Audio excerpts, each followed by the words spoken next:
Em 1935, o Egito ainda era a principal atração para os arqueólogos que buscavam respostas.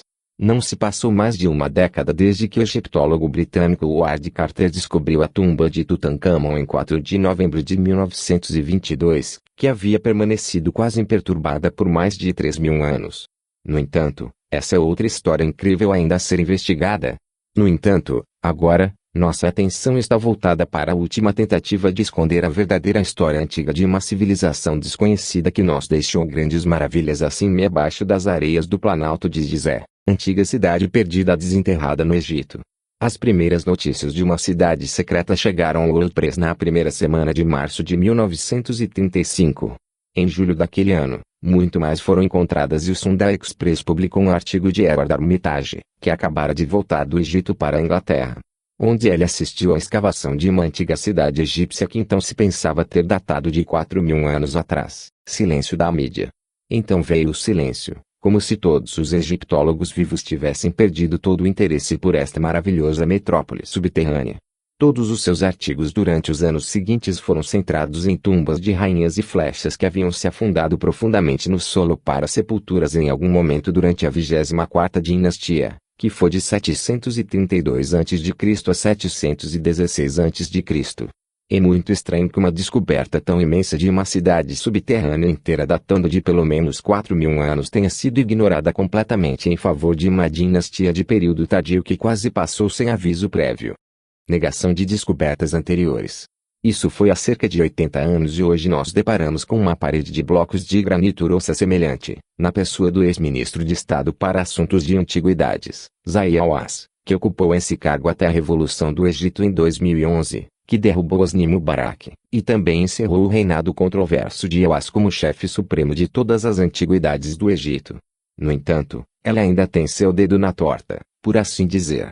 Muito tem sido escrito sobre o egípcio Indiana Jones, que apresenta um grande sorriso em um momento, mas fica vermelho de raiva no momento seguinte, quando qualquer pergunta indesejada é feita a ele.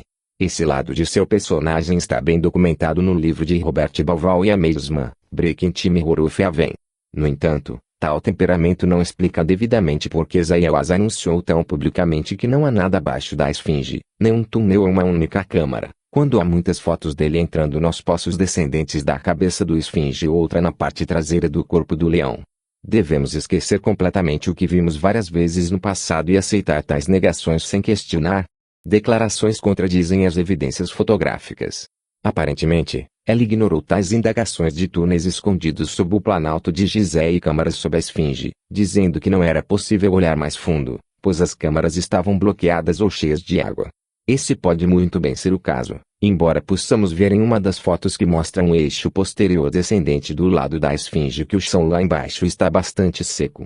Sabemos que Hawass desceu as escadas da entrada traseira da esfinge, em uma câmara profunda em uma camada do meio e, em seguida, ainda mais para baixo para uma câmara inferior que aparentemente continha um sarcófago muito grande e que estava cheio de água, como as cenas estão todas em um documentário feito pela Fox.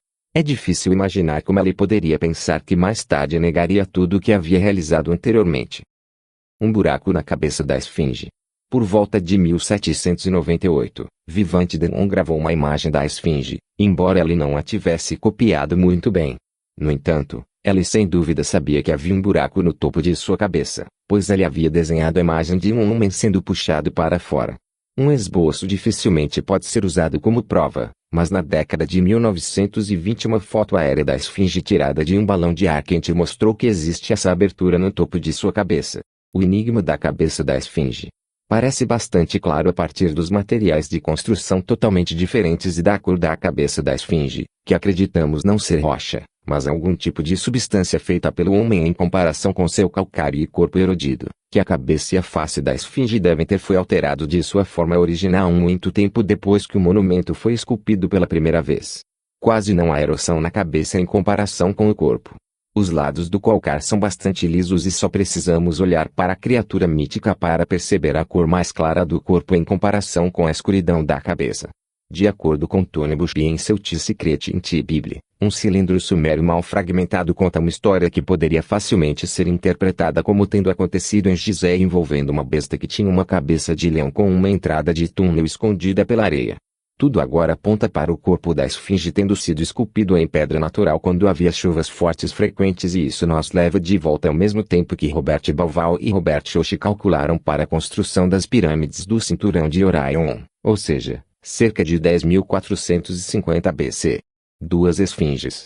Houve esboços do complexo de Gizé. A palavra Giz em egípcio antigo significa pedra desde 1665, e alguns mostram duas cabeças espiando para fora da areia, uma geralmente com características femininas. Era uma prática egípcia antiga inscrever dois leões, que eles chamavam de Akerve, ao lado de suas portas para proteção celestial, e que nos levaria diretamente a um monte perto da esfinge, que Gerry identificou e mediu. Poderia este monte conter o corpo enterrado de uma segunda esfinge? Leia mais sobre esta teoria aqui. Uma esfinge esquecida e um cartucho falsificado, mudando o curso da história do Antigo Egito. Alguém poderia pensar que esta forma misteriosa, grande e coberta tão perto da esfinge teria sido saudada com grande entusiasmo pelas autoridades egípcias, mas Osimar Kleiner não quiseram ouvir sua teoria. De acordo com uma fonte confiável, Gerry havia contratado alguém em um renomado instituto no Cairo que tinha equipamentos que podiam detectar objetos sob a areia. Essa pessoa solicitou uma licença ao então Conselho Supremo de Antiguidades para investigar o monte, mas eles não responderam. Aparentemente, ninguém mais recebeu licença para investigar a área específica do monte onde acreditamos que uma segunda esfinge poderia ser desenterrada. Sem dúvida, eles tinham uma razão para isso. Por que a negação? Porque aqueles dois egiptólogos ficariam tão alarmados com a sugestão de que havia algo que havia sido esquecido por séculos. É possível que eles não queiram revelar algo sobre aquele monte. Não é razoável que alguém tenha tanta objeção a qualquer tipo de sonda ou mesmo uma simples fotografia aérea sendo tirada, o que poderia levar à descoberta de mais uma incrível maravilha do mundo e uma maravilha que atrairia muitos mais milhares de turistas ao Egito. Eles nem mesmo admitem ter examinado o monte misterioso por si próprios e, certamente, se isso tivesse sido feito, eles seriam os primeiros a dizer isso. Há alguns anos, Zahi Hawass encontrou-se com a Associação de Imprensa Estrangeira no Cairo para desabafar sua frustração com um grupo de pseudocientistas cujo ataque pessoal, por meio da televisão e de outras mídias, havia escalado a ponto de se tornar ameaçador. Aparentemente, ele estava preocupado que uma entrevista para a NBC apoiasse e divulgasse suas ideias, que ele sugere que eram puramente para ganho pessoal.